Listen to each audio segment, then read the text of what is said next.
Hello, नमस्कार बच्चों। आज हम सोवियत प्रणाली क्या थी और इसके विघटन के कारण क्या रहे और उसका परिणाम क्या हुआ, इस विषय पे चर्चा करेंगे और इसके बारे में जानने की कोशिश करेंगे। सबसे पहले हम जानना चाहेंगे कि सोवियत प्रणाली क्या थी। सोवियत प्रणाली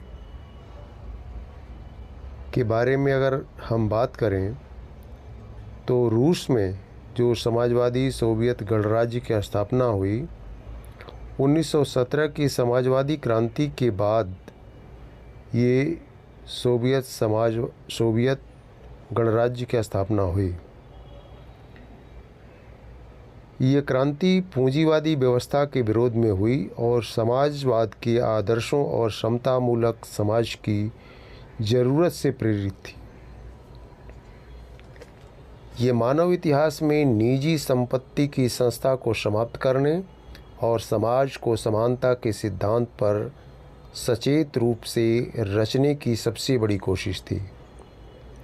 ऐसा करने में सोवियत प्रणाली के निर्माताओं ने राज्य और पार्टी की संस्था को प्राथमिक महत्व दिया।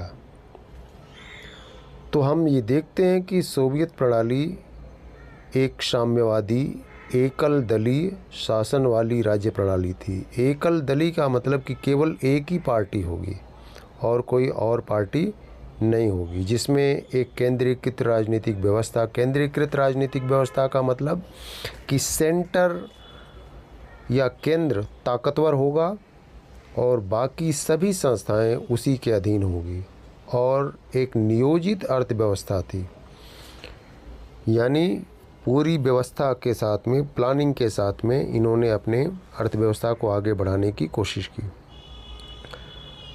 कम्युनिस्ट पार्टी जो एकमात्र पार्टी थी सोवियत संघ की, देश पर 70 से अधिक वर्षों तक शासन किया और एक लंबे समय तक शासन करने के बाद इस सिस्टम से, इस प्रणाली से जो जनता की अपेक्षा थी वो पूरी नहीं हुई, और पार्टी चूँकि लंबे समय तक सत्ता पे कायम रही तो जनता के प्रति जो जवाबदेही थी वो भी कम हो गई।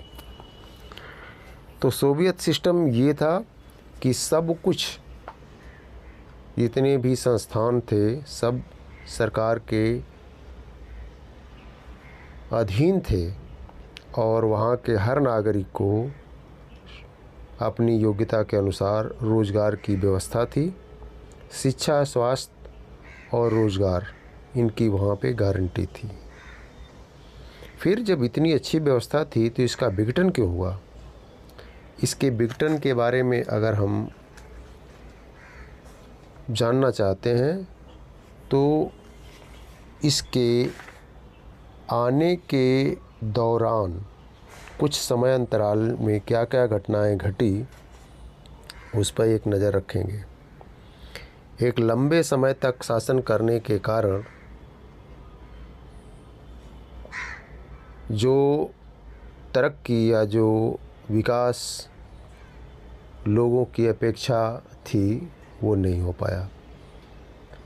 तो पहला कारण हम देखते हैं कि आंतरिक आर्थिक कमजोरी। सोवियत अर्थव्यवस्था ठप पड़ गई थी और उपभोक्ता वस्तुओं की कमी से जूझ रही थी, जिससे नागरिकों में असंतोष बढ़ा। यानी नागरिक जिस विकास की, जिस डेवलपमेंट की अपेक्षा कर रहे थे, वो डेवलपमेंट उनको देखने को नहीं मिला। ये समय के साथ में जो असंतोष था वो धीरे धीरे नागरिकों में बढ़ता गया। अब बाद के जो शासक आए, उन्होंने इस असंतोष को कम करने के लिए कुछ सुधारों की व्यवस्था की, लेकिन वो सुधार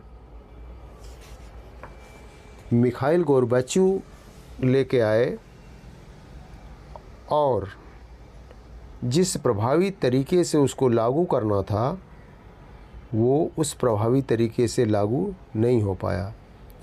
यानी मिखाइल गोर्बाचेव द्वारा लाए गए सुधारों की प्रगति बहुत धीमी थी और सोवियत संघ के लोग इन बदलावों से संतुष्ट नहीं थे।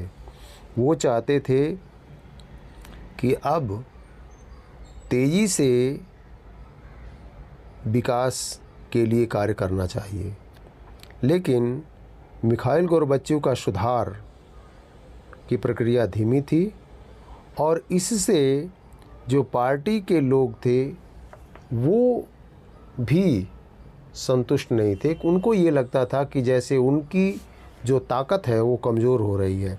दूसरे आम नागरिक को लग रहा था कि जो सुधार की प्रक्रिया है वो बहुत स्लो है, कम है। इसका नतीजा ये हुआ कि मिखाइल गोर्बाचेव के द्वारा लाए गए सुधारों की जो कोशिश थी वो न तो पार्टी के लोगों को पसंद आया और न तो आम नागरिकों को पसंद आया। इसके साथ सोवियत रूस में राष्ट्रवाद और राष्ट्रीय पहचान का उदय भी शुरू हो गया था। विभिन्न सोवियत गणराज्य स्वतंत्रता और संप्रभुता की भावनाएं उभरने लगी उनमें और वे अलगाववाद के रूप में सामने आई। यानी जो पहले राज्य सोवियत संघ के साथ में जुड़े हुए थे उनको लगा कि अब हमको अपने विकास के लिए, अपने डेवलपमेंट के लिए अलग राष्ट्र होना आवश्यक है और उन्हीं वजहों से उन्होंने अपने आप को अलग करने की कोशिश शुरू कर दी। अगला कारण था अफ़गानिस्तान में युद्ध। 1979 में अफ़गानिस्तान में सोवियत सेनाओं के हस्तक्षेप ने देश की अर्थव्यवस्था को और कमज़ोर कर दिया। यानी जब सोवियत रूस की सेनाएं अफ़गानिस्तान में वहाँ के शासक के शासन को बचाने के लिए संघर्ष कर रही थी तो उस समय सोवियत रूस के बहुत सारा धन वहाँ भी लग रहा था। ये भी एक जनता के बीच असंतोष का कारण बना। इसके अलावा हथियारों की दौड़ ये भी एक महत्वपूर्ण कारण था इसके विघटन का, क्योंकि एक लंबे समय तक 1945 से 1991 तक जब तक कि सोवियत रूस का विघटन नहीं हुआ, अमेरिका और सोवियत रूस में शीत युद्ध जारी रहा और दोनों एक दूसरे को नीचा करने के लिए अपनी ताकत को बढ़ाने की कोशिश करते रहे। अमेरिका के साथ शीत युद्ध के दौरान हथियारों पर अत्यधिक खर्च ने सोवियत अर्थव्यवस्था पर भारी बोझ डाला और उसके विकास में बाधा उत्पन्न किया। जो पैसे जनता के हित में खर्च होने चाहिए थे वो पैसे अधिक से अधिक हथियारों पर खर्च किया गया, जिससे जो सच में डेवलपमेंट नागरिकों का होना चाहिए था वो नहीं हो पाया। इसके साथ साथ में समय के साथ लोगों के अंदर पूंजीवाद के प्रति आकर्षण बढ़ा। जैसे जैसे सोवियत नागरिक साम्यवादी प्रणाली की तुलना में पूंजीवादी अर्थव्यवस्था को बेहतर मानने लगे, क्योंकि पश्चिमी मुल्कों की तरक्की के बारे में सोवियत संघ के आम नागरिकों की जानकारी बढ़ी और वे दोनों देशों की आर्थिक व्यवस्था को समझने लगे थे। जब इनको पता चला सोवियत संघ के नागरिकों को कि अमेरिका तो पूंजीवादी व्यवस्था में रह करके हमसे बहुत आगे जा रहा है, तो इनको भी पूंजीवादी व्यवस्था के प्रति आकर्षण हुआ। इसके अलावा लोगों के आकांक्षाओं का पूरा नहीं कर पाना। सोवियत संघ की राजनीतिक आर्थिक संस्थाएं अंदरूनी कमजोरी के कारण लोगों की आकांक्षाओं को पूरा नहीं कर पा रही थी। जो लोग अपना विकास चाहते थे, डेवलपमेंट चाहते थे, जिस तरह का चाहते थे उस तरह का सोवियत संघ की राजनीतिक आर्थिक संस्थाएं विकास करने में सक्षम नहीं रहीं। और अधिकारियों की निरंकुशता ये भी एक बहुत बड़ा कारण था। सरकार में अधिकारियों को अपने आम नागरिकों से ज़्यादा विशेष अधिकार मिले हुए थे। लोग अपने को व्यवस्था और शासकों से जोड़कर नहीं देख पा रहे थे और सरकार का जनाधार भी कम होता चला गया। यानी जो अधिकारियों में लाल फीताशाही थी, उनका अपने वर्चस्व का समय था, जिसकी वजह से वो आम नागरिकों के अधिकारों को और उनकी आवश्यकताओं को समझ नहीं पाए और जनता में एक बड़ा असंतोष पूरी व्यवस्था के खिलाफ पैदा हुआ, जिससे सोवियत संघ का विघटन हुआ। अब विघटन हुआ तो इसके परिणाम क्या हुए? सबसे पहली बात यह हुई कि शीत युद्ध जो लंबे समय तक चलता रहा अमेरिका और सोवियत संघ के बीच में, उसका अंत हो गया। सोवियत संघ के पतन के शीत युद्ध के समाप्त होने और महाशक्तियों के बीच वैचारिक टकराव का अंत होने का मार्ग प्रशस्त किया। यानी ये शीत युद्ध समाप्त हो गया। अब पूरी दुनिया में मात्र एक संयुक्त राज्य अमेरिका ही महाशक्ति के रूप में स्थापित हो गया। पूरी दुनिया एक ध्रुवी विश्व बन गया। अमेरिका का प्रभुत्व हो गया। फिर अमेरिका एकमात्र महाशक्ति बन गया और विश्व राजनीति परिदृश्य एक ध्रुवी यूनिपोलर हो गया। और यह स्पष्ट हो गया कि पूंजीवादी व्यवस्था ही सफल व्यवस्था है। इसके साथ कई नई देशों का उदय हुआ। सोवियत संघ 15 स्वतंत्र देशों में विघटित हो गया, जिसमें रूस, यूक्रेन, बाल्टिक देश शामिल थे। अब इनमें से कई देश यूरोपीय संघ में शामिल हुए, नाटो में शामिल हुए। जो पश्चिमी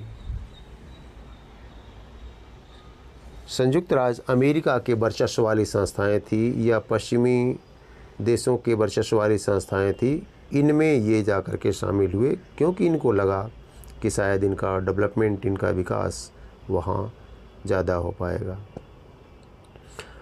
पूंजीवादी अर्थव्यवस्था का विस्तार हुआ और बाज़ार में अर्थव्यवस्थाओं को बढ़ावा मिला और विश्व में पूंजीवाद का प्रभाव बढ़ गया, क्योंकि जो 15 देश अलग हुए, इन देशों ने अंतर्राष्ट्रीय मुद्रा कोष और विश्व बैंक से कर्ज लेने के लिए जब गए तो इन्होंने ये आवश्यक शर्त रख दी कि पहले अपनी आर्थिक व्यवस्था को समाजवादी व्यवस्था से पूंजीवादी व्यवस्था में बदलो, जब हम आपको आर्थिक मदद कर पाएंगे। तो इन्होंने फिर अपनी अर्थव्यवस्था को आर्थिक मदद लेने के लिए पूंजीवादी अर्थव्यवस्था में शिफ्ट किया। इसके अलावा नाटो, जो नॉर्थ अटलांटिक ट्रीटी ऑर्गेनाइजेशन है, उसका मजबूतीकरण हो गया, सुदृढ़ीकरण हो गया।